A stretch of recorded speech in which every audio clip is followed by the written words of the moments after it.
Welcome to Leadership Traits Decoded. I'm Cynthia Kyriazis, Chief Experience Officer at the Culture Think Tank. And I'm Drea Martin, Chief Operating Officer of the Crucible. We are collaborative partners at Performance Leadership Learning Lab, where we transform leadership intelligence into return-driven action. Today, we're unpacking the leadership traits essential for building, investing in, and scaling successful companies. Our insights come directly from data-driven metrics within our platform's solution. So let's dive in.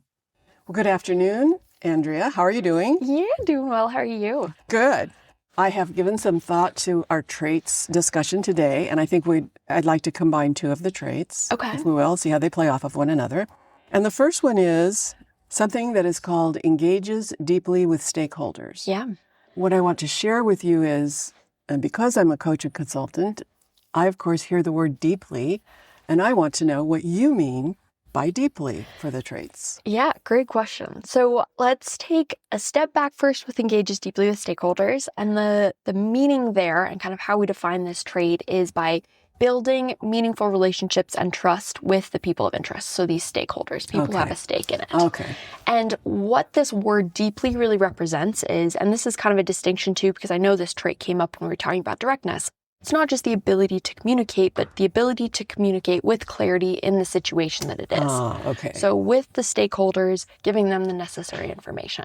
So it's about clarity and necessary information, right? Yes. Okay. All right. So I want you to go ahead and speak to that, but I also want you to circle around to some degree because we've also decided that the trait that's entitled ensures buy-in is something that plays off and plays with this particular trait on connecting with stakeholders. Yeah, so the reason that these two connect well is because it's the same focus. It's how do you make sure that you're sharing information with an audience that's appropriate to that audience so that they are bought in and understand what's going on. But it's the two different sides is how we define it. Ensures buy-in is focused on making sure that the people who need to be bought in on the mission understand. So that's usually the team involved, people who are working on whatever this kind of joint mission is, that they are bought in, understand, and kind of have that necessary alignment within that group.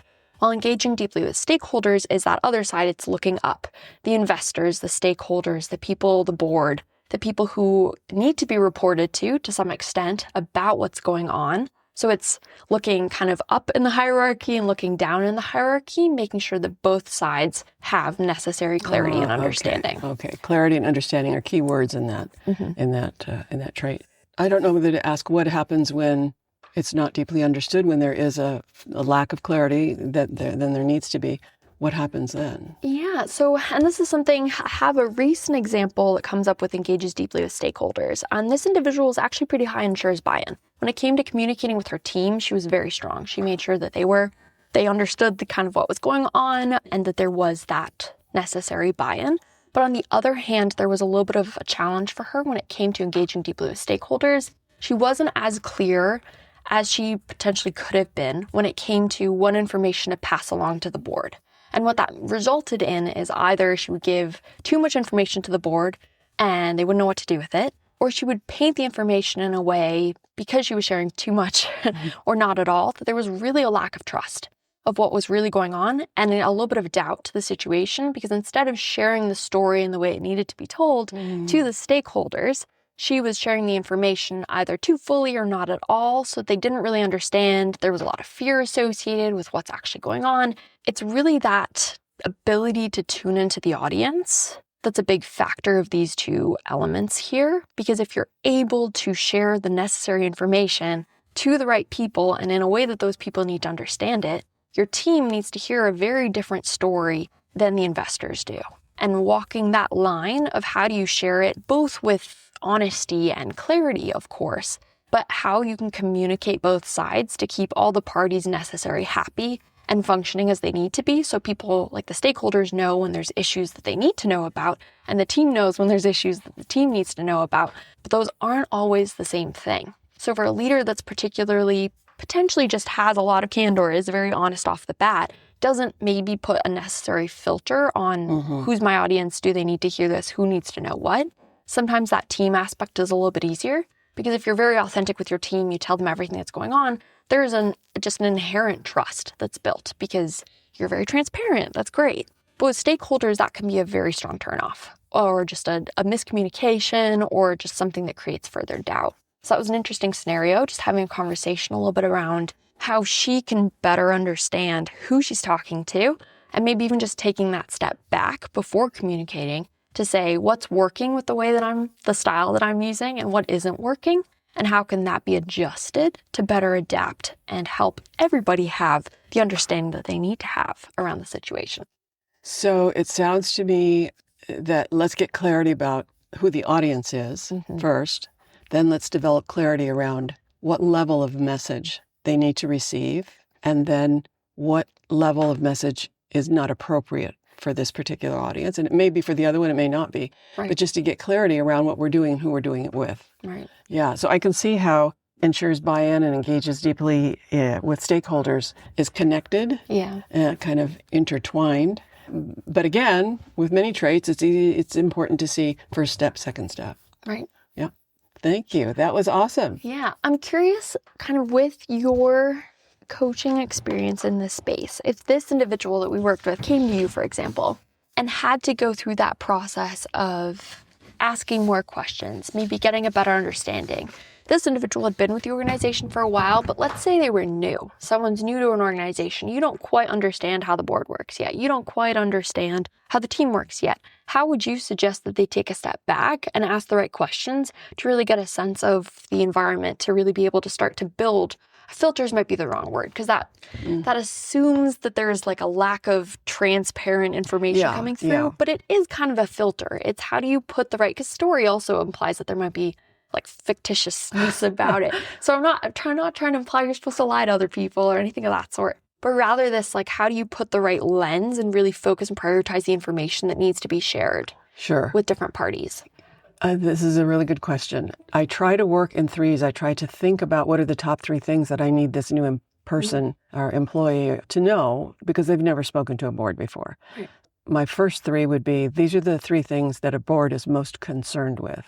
Any board. In our situation, this is the one that stands out the most. They will be concerned about these things, and they would like information about these things. Right. The second would be, what are the top three things I want to make sure that they understand about how we're handling this, right? And again, I come up with 1, 2, 3, and we have a discussion about that. And then the last thing is, these are the three things that this information is not appropriate for the board to know at this point. There may come a point in the future. So what we need to know is they're not ready yet for that. And then I would try to role play a little bit with that to make sure they're comfortable, not stumbling, not feeling that they're going to get caught with a surprise question, that kind of thing. And then I would turn around and do the same thing for the staff. I would say, exactly the same. These are the top three that most boards look for. These are the top three that we wanted to communicate to the stakeholders.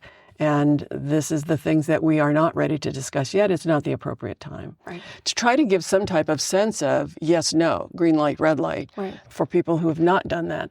And I think that's a very easy conversation to have, because the person that I'm speaking with that's delivering this information is going to have a lot more questions because they have a lot less experience than I do. So then there could be this dialogue back and forth until they're very, quite comfortable with they're not going to chew your head off, or they're not going to shoot the messenger.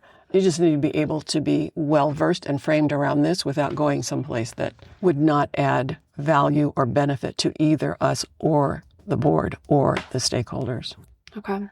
Does that make sense? Yeah, it does. Interesting. Yeah. And I think a big piece in there too is you do that first check. You ask those questions. You get as close to right as you can the first time, but then also keeping that open mind of, when you're in a new situation, you learn about the different environments, whether that's the board or the team, and how things resonate and what doesn't resonate, and how you can actually communicate things more appropriately. So keeping that open mind of, like, you can get as close to right as you can the first time, but constantly adapting and realizing that, this is information that every time you share something, you will get feedback, and you can use that feedback and make the next time better, and kind of use that to your own advantage. Yes, that's a really good point to bring up. That's a really good point, because I was looking through the lens of the person who is supervising the person who's delivering for their growth. So thank you very much for thinking of that. Yeah. Appreciate it.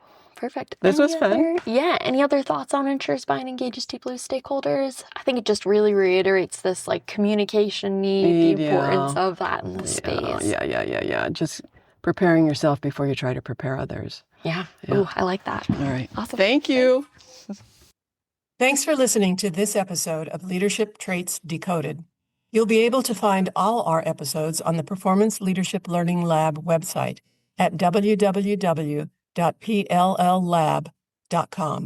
or you can listen on your favorite streaming platform. We'll be back soon to explore the next essential trait. Until then, feel free to connect with us on LinkedIn if you have any questions or ideas.